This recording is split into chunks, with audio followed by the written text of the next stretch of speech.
Hello everyone, कैसे हैं आप सब। मैं हूं कविता वर्मा। हम करेंगे अब नेक्स्ट सेशन हमारा जो है पॉलिटी का scheduled and tribal areas.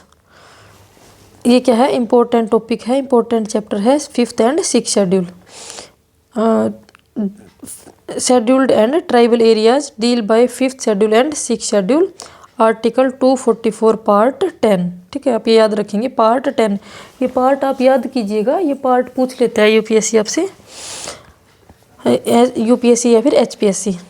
Administration of scheduled areas features, जो शेड्यूल्ड एरिया है उसके एडमिनिस्ट्रेशन के फीचर्स जो हैं वो कहाँ पे हैं, वो है 5th शेड्यूल के अंदर।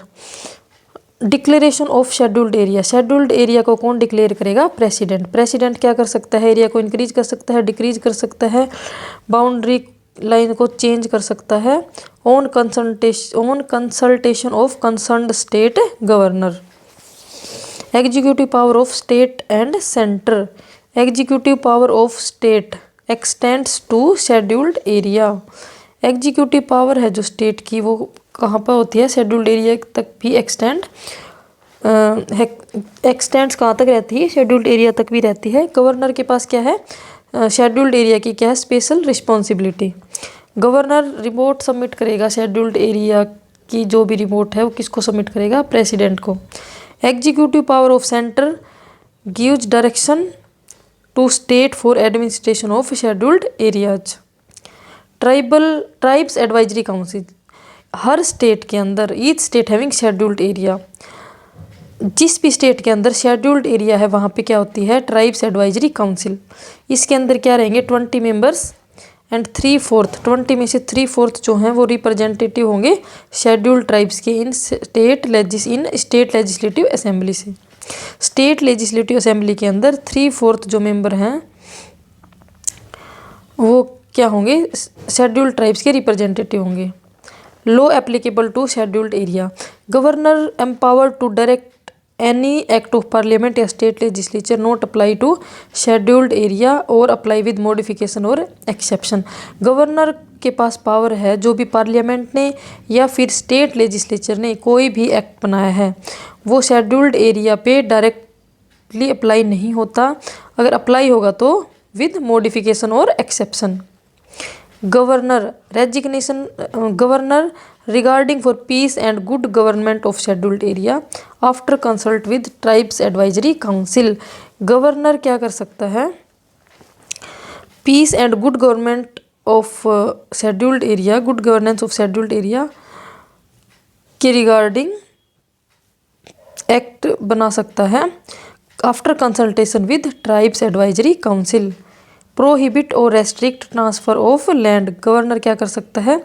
रेस्ट्रिक्ट कर सकता है, और ये रेस्ट्रिक्ट कर सकता है लैंड का जो ट्रांसफ़र हो रहा है उसको। ठीक है, ट्राइब्स की जो लैंड है उसको आप ट्रांसफ़र नहीं कर सकते। ये था आपका declaration of scheduled areas. Next है एडमिनिस्ट्रेशन ऑफ ट्राइबल एरियाज, यानी कि 6th शेड्यूल।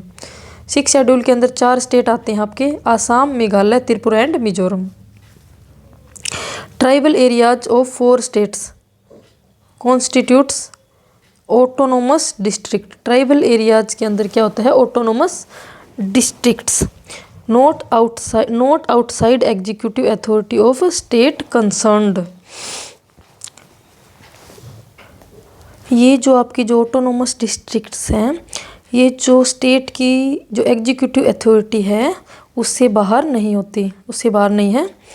गवर्नर क्या करता है? Organise and reorganise autonomous districts and increase या डिक्रीज या change name and boundary of the states. ठीक है, ये कौन करेगा? आपका governor.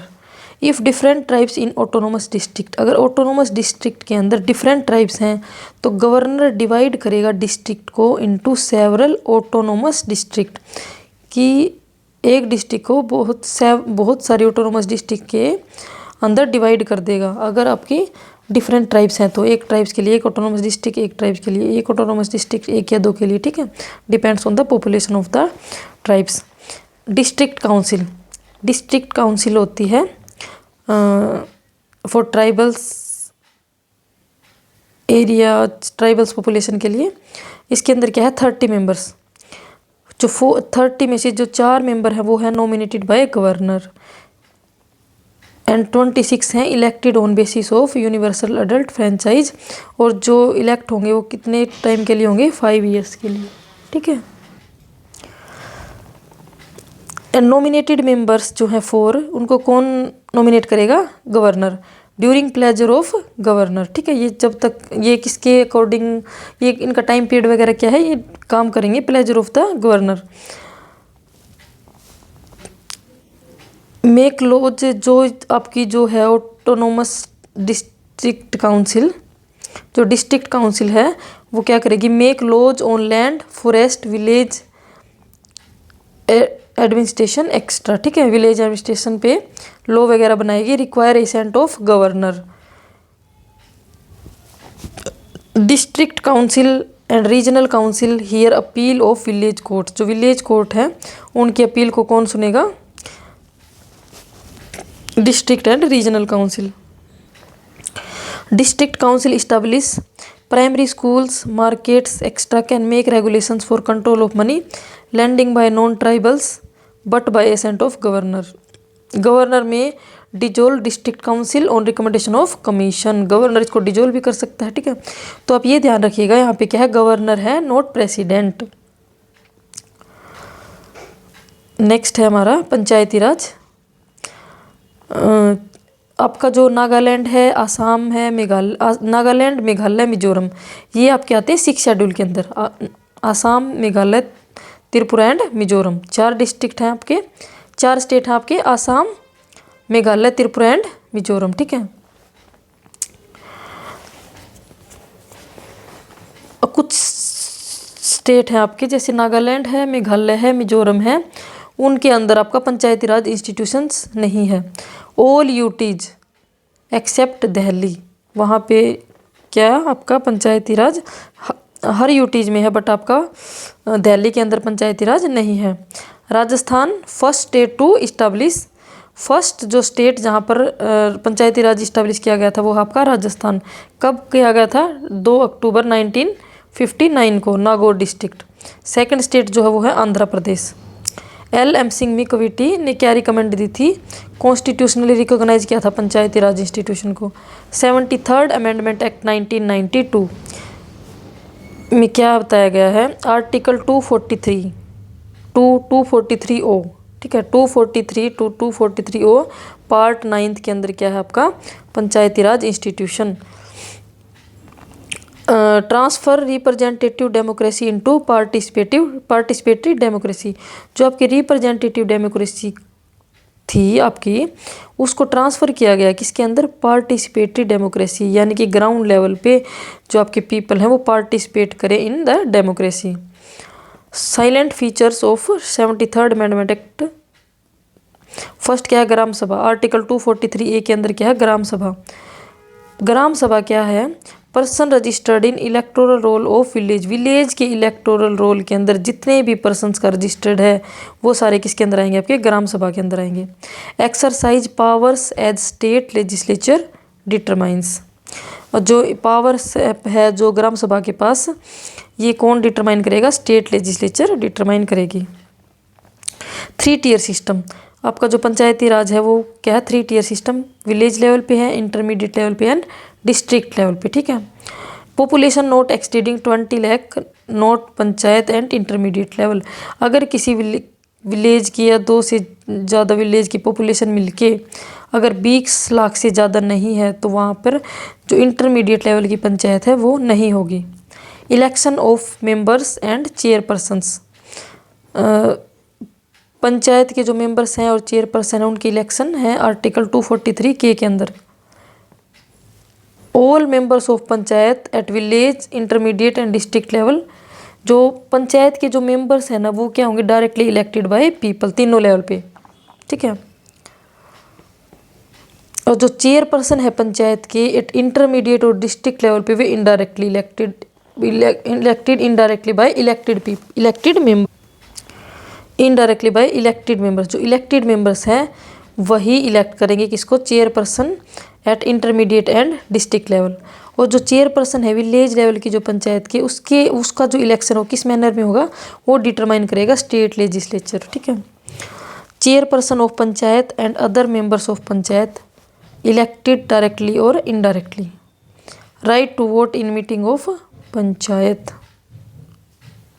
Reservation of seats 243D seats का रिजर्वेशन।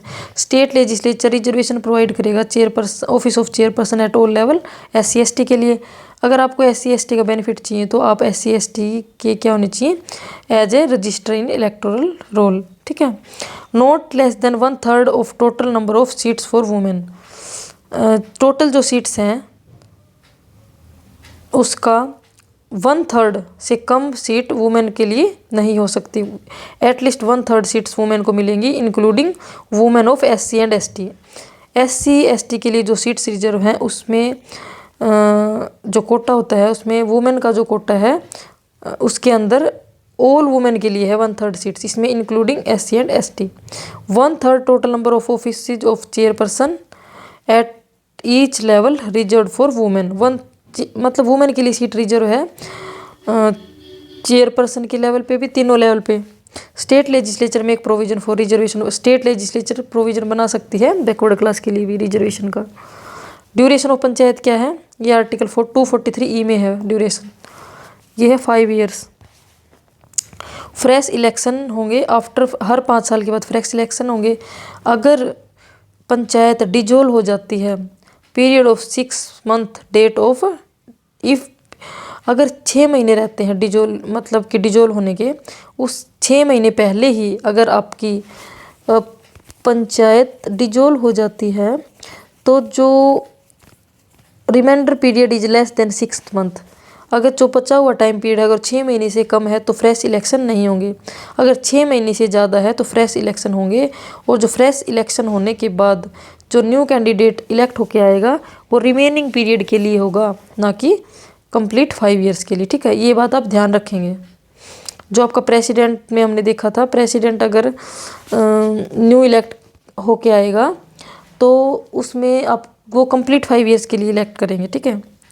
और जो पंचायत जो विलेज लेवल पे जो आपकी जो पंचायत है वहाँ पे जो इलेक्शन होंगे वो कितने टाइम पीरियड के लिए होंगे, वो होंगे रिमेनिंग टाइम पीरियड के लिए।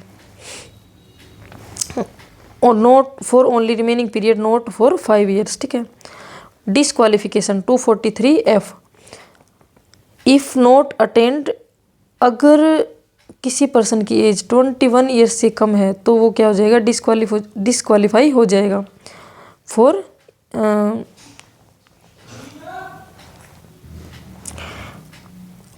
All questions of disqualification determined by state legislature. जितने भी क्वेश्चन है डिसक्वालिफिकेशन के वो कौन डिटरमाइन करेगा, स्टेट लेजिस्लेचर। मिनिमम एज कितनी होनी चाहिए, वो होनी चाहिए 21 ईयर्स फॉर पंचायत इलेक्शन। ठीक है, village level panchayat election. State election commission देखेगा किसके, पंचायत के जो इलेक्शन है at all 3 levels. State finance commission 243I के अंदर है, ये डिस्ट्रीब्यूट करेगा टैक्सीज को, टोल्स को स्टेट एंड पंचायत के बीच में at all levels. Application of UTs 243L president में direct that apply to UTs to such applications such exceptions and modifications। अगर कुछ भी यूटीज पे अप्लाई करना है तो प्रेसिडेंट क्या करेगा, या तो यूटी पे अप्लाई कर देगा या फिर मॉडिफिकेशन वगैरह कर देगा उस लॉ में उनके अकॉर्डिंग जहाँ की वो पॉपुलेशन है। पेसा एक्ट पेन provision of the panchayat extension to the scheduled areas act 1996 for 5th scheduled areas के लिए आया था पेसा एक्ट। ठीक है। पार्लियामेंट एक्सटेंड प्रोविजन, पार्लियामेंट क्या करेगी, जो 73rd अमेंडमेंट एक्ट के जो प्रोविजन है उनको एक्सटेंड करेगी। इसी को क्या बोला गया है, पेसा एक्ट, यानी कि extension act. Provision of the panchayat यानी जो पंचायत के जो प्रोविजन है वो एक्सटेंड किए जाएंगे शेड्यूल्ड एरियाज को। इसमें कौन कौन से स्टेट हैं, 10 स्टेट्स हैं, आंध्र प्रदेश, तेलंगाना, छत्तीसगढ़, गुजरात, हिमाचल प्रदेश, मध्य प्रदेश, महाराष्ट्र, उड़ीसा, राजस्थान एंड झारखंड। ठीक है। नेक्स्ट है आपका every village shall have Gram Sabha. जो ग्राम सभा है वो रिस्पॉन्सिबल होगी for identification of beneficiaries under poverty alleviation and other programmes. जितने भी ग्राउंड लेवल के जो आपके प्रोग्राम उनको आइडेंटिफाई कौन करेगा? ग्राम सभा। रिजर्वेशन फॉर एसटीज, एसटीज के लिए जो रिजर्वेशन है शेड्यूल्ड ट्राइब्स के लिए, not less then 1/10 of the total number of seats. Total number of seats का 1/10 से कम नहीं होगा, किसका? शेड्यूल्ड ट्राइब्स का। All seats of chairperson of panchayat eight all levels reserve for ST. तीनों लेवल पे चेयरपर्सन की जो सीट है वो शेड्यूल्ड ट्राइब्स के लिए रिजर्व होंगी, लेकिन शेड्यूल्ड कास्ट के लिए क्या है? तो वहाँ पे रिजर्वेशन था, लेकिन शेड्यूल्ड ट्राइब के लिए क्या है? चेयरपर्सन की सीट तीनों लेवल पे क्या होंगी? रिजर्व होगी। State government nominate scheduled tribes which have no representation in panchayat at intermediate और district level. State government nominate करेगी शेड्यूल्ड ट्राइब को जिनका कोई रिप्रेजेंटेशन नहीं है पंचायत में इंटरमीडिएट और डिस्ट्रिक्ट लेवल पे। नॉमिनेशन है ना जो, वो जितने भी मेंबर इलेक्टेड है पंचायत में उसके 1/10 से ज़्यादा नहीं होगा। रिकमेंडेशन ऑफ ग्राम सभा, जो ग्राम सभा का रिकमेंडेशन है वो क्या होगा? Mandatory for grant of license for mining lease for minor minerals in scheduled areas. Functions of Panchayati Raj institutions. Finances कहाँ से आएंगे? ग्रांट्स, यूनियन गवर्नमेंट से ग्रांट मिलेगा on recommendation of finance commission article 280। Devolution from state government on recommendation of state finance commission 243I। Loan from state government, programme specific allocation, internal resource generation, tax and non tax. Financial mobilisation is not objective of Panchayati Raj institution का जो financial mobilisation है ये objective नहीं है, but objective क्या है? Participatory democracy. ठीक है। नेक्स्ट हमारा म्यूनिसिपैलिटीज है 74th amendment act 1992 part 9A, और पंचायत कहाँ है? पार्ट आपका 9 के अंदर। Article 243P to 243ZG involve 3 ministries. Municipalities के अंदर क्या है? 3 मिनिस्ट्रीज इन्वॉल्व हैं। First ministry of housing and urban affairs, ministry of defence and ministry of home affairs. First municipal corporation in 1688 Madras. Lord Ripon जो है, लॉर्ड रिपन रिजोल्यूशन लेके आए थे, उसको क्या बोलते हैं? Magna carta of local self government. Governor ने क्या स्पेसिफाई किया? Governor specifies traditional area municipal council, governor specifies transitional area municipal council municipal corporation. किसके बेसिस पे? पॉपुलेशन के बेसिस पे, population density, local administration, revenue generated. Finance commission article 243Y municipality का। ठीक है। और जो आपका पंचायती राज इंस्टीट्यूशन का है वो आर्टिकल 243I के अंदर था शायद, म्यूनिसिपैलिटी का। हाँ, 243I state finance commission.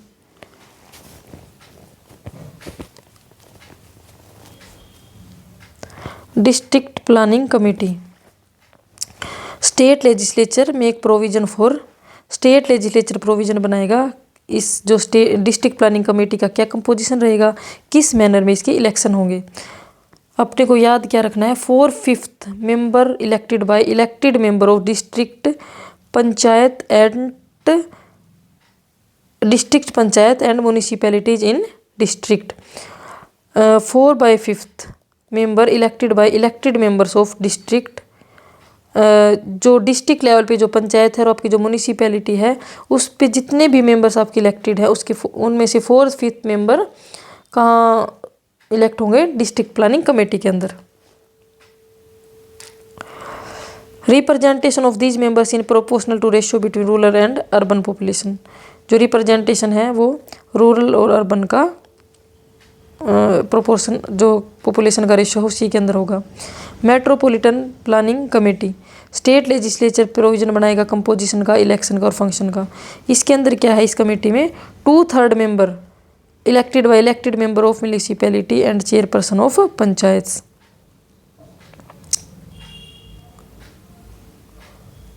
Constitutional bodies direct आपसे एग्जामिनर पूछता है which one of the following is constitutional body, which one of the following is extra constitutional body, which one of the following is known as non constitutional body. ठीक है, तो आपको 4 option देगा या फिर 1 2 3 करके पूछेगा।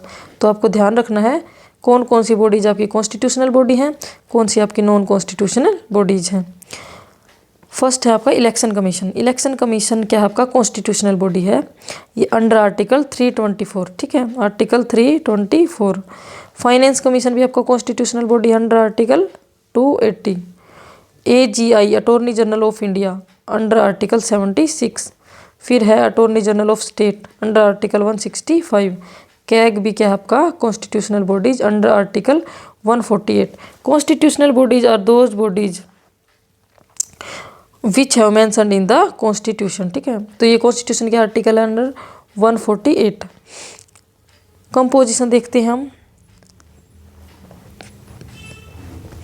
Chief election commissioner plus other election commissioner,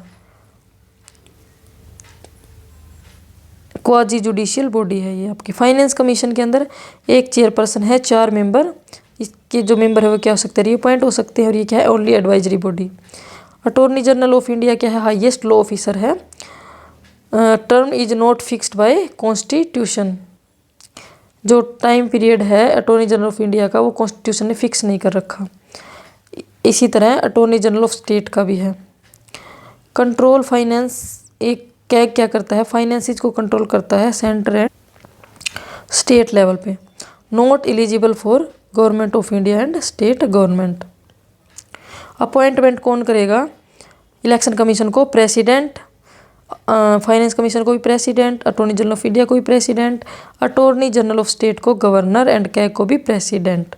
remove कौन करेगा, प्रेसिडेंट इलेक्शन कमीशन को, अटॉर्नी जनरल ऑफ इंडिया को भी प्रेसिडेंट, इसको गवर्नर, कैग को गवर्नर, कैग को प्रेसिडेंट।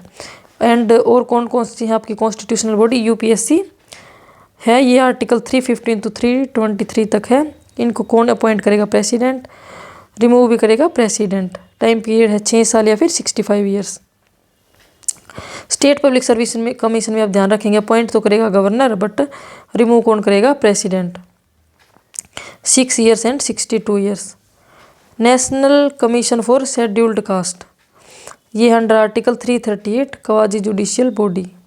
338 के अंदर तो शेड्यूल्ड कास्ट है, शेड्यूल्ड ट्राइब का 338A के अंदर है, 338B के अंदर क्या है, बैकवर्ड क्लास का।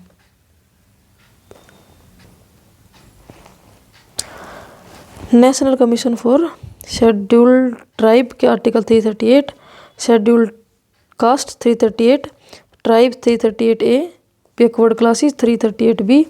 ये ऐड किया गया था 102nd अमेंडमेंट एक्ट 2018। इसके मेंबर्स को कौन अपॉइंट करेगा, प्रेसिडेंट। नेक्स्ट आपका फाइनेंस कमीशन के जो फंक्शंस है वो क्या क्या रहेंगे, distribution of net proceeds of taxes between centre and state and between states, centre और स्टेट के बीच में, और स्टेट्स एंड बिटवीन स्टेट्स जो भी टैक्सेज हैं उनको कौन डिस्ट्रीब्यूट करता है, finance commission. Govern the grants in aid to the state by centre out of the consolidated fund of India, consolidated fund of India to supplement the resources of panchayats and municipalities on recommendation of the State Finance Commission. Other matter referred by President in interest of finance. Special Officer for Linguistic Minorities. Special Officer for Linguistic Minorities कहाँ है, article 350B। Special Officer for Linguistic Minorities under article 350B by 7th constitutional amendment act 1956। इसको कौन appoint करता है, president. Next आपका non constitutional bodies and statutory bodies. NITI Aayog, NITI Aayog कब establish किया गया था, कब आया था, 1 जनवरी 2015। Successor of planning commission, planning commission की जगह पे आया था नीति आयोग। नीति आयोग क्या है? Think tank of government of India. NHRC national human right commission, ये कब आया था? 1993 के अंदर। इसका टाइम पीरियड होता है 3 years and 70 years। Watch dog of human rights, multi member body है ये, एक चेयरपर्सन है और 4 मेंबर हैं। जो चेयरपर्सन है वो कौन होगा? NHRC का, national human right commission, retired chief justice of India and supreme court या फिर सुप्रीम कोर्ट का जज। Ex officio member of national commission for scheduled cast, scheduled tribe, national commission for women and backward classes. इनको कौन appoint करेगा? President. State human right commission भी क्या है आपका? नॉन कॉन्स्टिट्यूशनल बॉडी, 1993 के अंदर आया था। All states and UTs except Delhi के अंदर स्टेट ह्यूमन राइट कमीशन नहीं है। दिल्ली के अंदर क्या है? National human right commission. एक मेंबर, एक chairperson, 2 members, appointed by governor and removed by president. ठीक है, जैसे कि किसमें है? स्टेट पब्लिक सर्विस कमीशन के मेंबर्स को अपॉइंट कौन करेगा? गवर्नर, रिमूव कौन करेगा? प्रेसिडेंट। रीअपॉइंटेड, ये मेंबर्स क्या हो सकते हैं? Reappointment, not under state government या फिर central service. Chief information commission 2005 में आया था थ्रू RTI एक्ट। रीअपॉइंटमेंट इनका नहीं हो सकता, 65 ईयर्स एज है। Term by central government decide करेगा कितने टाइम पीरियड तक इनका रहेगा।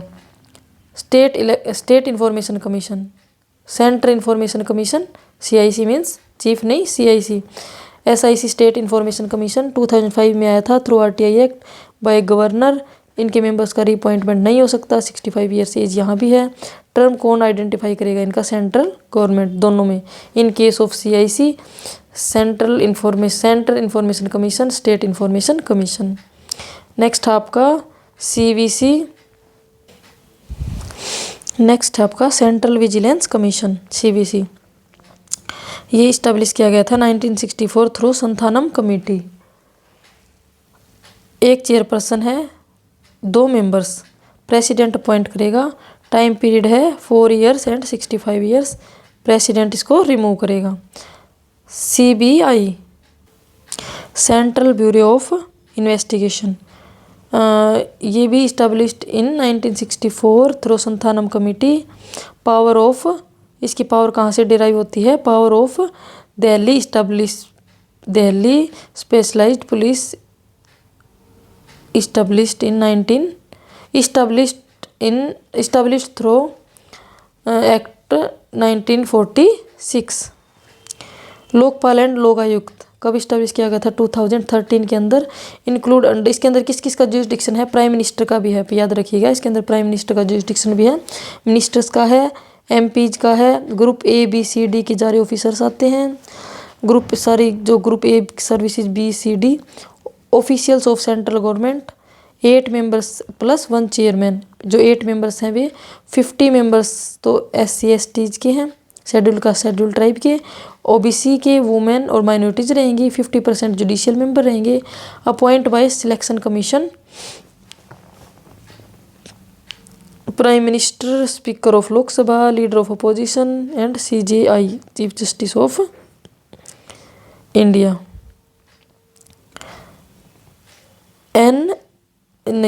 नेक्स्ट है आपका, ये जजेज नहीं रहेंगे इसके अंदर। जज, लोकपाल और लोकायुक्त के अंदर जज नहीं आएंगे, प्राइम मिनिस्टर आएगा। ठीक है। नेक्स्ट आपका NIA नेशनल इन्वेस्टिगेशन एजेंसी, ये इस्टेब्लिश किया गया था 2008 के अंदर आफ्टर मुंबई अटैक। 26/11 का जो अटैक है उसको भी बोलते हैं नेशनल इन्वेस्टिगेशन एजेंसी। उसके बाद इस्टेब्लिश किया गया था। Include offence committed outside India, जो ऑफेंस आउटसाइड इंडिया होते हैं उनको भी इसके अंदर कमिटेड किया गया था। ठीक है, तो ये क्या है? National investigation agency. तो ये है आपकी नॉन कॉन्स्टिट्यूशनल बॉडीज। ठीक है, कॉन्स्टिट्यूशनल बॉडीज को ध्यान रखिएगा कौन कौन सी है आपकी? Election commission, finance commission under article 280, AGI attorney general of India, AG attorney general of state, CAG controller and auditor general of India. ठीक है, और आपका जो यूपीएससी है, state PSC, state public service commission है, national commission for scheduled caste है, scheduled tribe है, backward classes है, और ये आपकी लिंग्विस्टिक माइनॉरिटीज़ है, special officer for linguistic minorities under article 350A by 7th constitutional amendment act 1956। Non constitutional bodies, NITI आयोग, NHRC, state human right commission, central information commission, state information commission, CVC central vigilance commission, central bureau of India, central bureau of investigation, Lokpal and Lokayukta, NIA national investigation agency, NDMA national disaster management authority and state disaster management authority, ये सारे क्या हैं, non constitutional bodies.